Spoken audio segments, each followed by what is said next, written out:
You're running a 1954 Evinrude model 3012 3-horse light twin. This one here has a beautiful paint job that someone gave it, but it's an excellent running motor.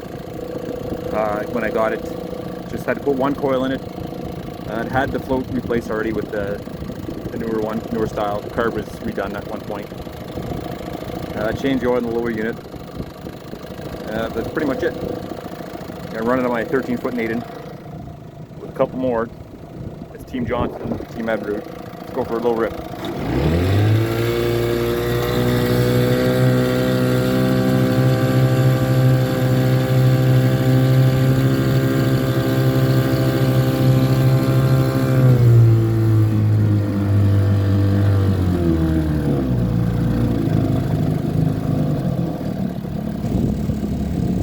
Yeah, isn't that sweet? It's so ugly, but good running motors.